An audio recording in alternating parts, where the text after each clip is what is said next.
آپ بڑے بڑے پیروں کے پاس جاتے ہیں دم کروانے کے لیے، سورہ فاتحہ تو آپ کو بھی یاد ہے، ہر نماز میں پڑھتے ہیں۔ یہ اول آخر درود شریف پڑھ کے 3 مرتبہ سورہ فاتحہ شریف پڑھ کے دم کریں، انشاءاللہ اللہ تعالیٰ شفا عطا فرمائے گا۔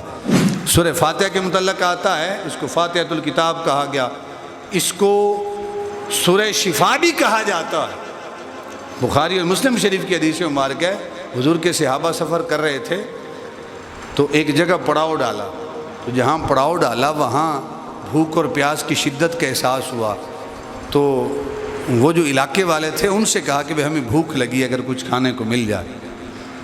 انہوں نے کچھ دیا نہیں ہے، انہوں نے کہا ہمارے پاس کچھ نہیں ہے۔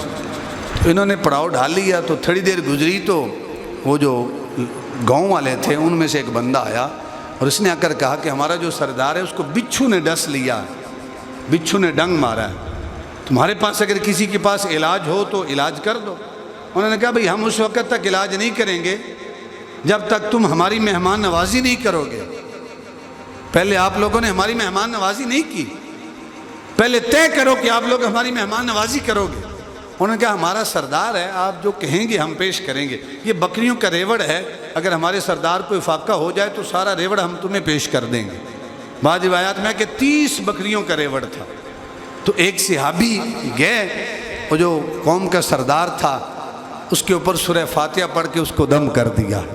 جو ہی اسے دم کیا اس کا درد جو ہے وہ ختم ہو گیا۔ اس نے وہ بکریوں کا ریوڑ دیا اور صحابہ نے کہا بھئی یہ تم نے بکریوں کا ریوڑ لے لیا، پتہ نہیں جائز بھی ہے یا نہیں، پہلے حضور سے جا کر پوچھیں گے۔ انہوں نے کہا ٹھیک ہے، حضور سے جا کر مسئلہ پوچھ لیں گے۔ تو حضور سے جا کر پوچھا تو سرکار نے ارشاد فرمایا آپ نے کیا پڑھ کے دم کیا ہے؟ تو صحابی رسول کہتے ہیں یا رسول اللہ ہم نے آپ کی زبان سے سنا ہے کہ سورہ فاتحہ کو سورہ شفا بھی کہا جاتا ہے، جس بیمار پہ پڑھ کر اس کو دم کر دیا جائے اللہ تعالیٰ اسے شفا عطا فرماتا ہے۔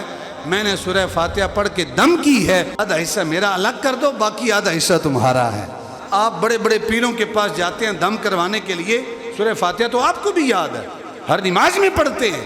یہ اول آخر درود شریف پڑھ کے 3 مرتبہ سورہ فاتحہ شریف پڑھ کے دم کریں، انشاءاللہ اللہ تعالیٰ شفا عطا فرمائے گا۔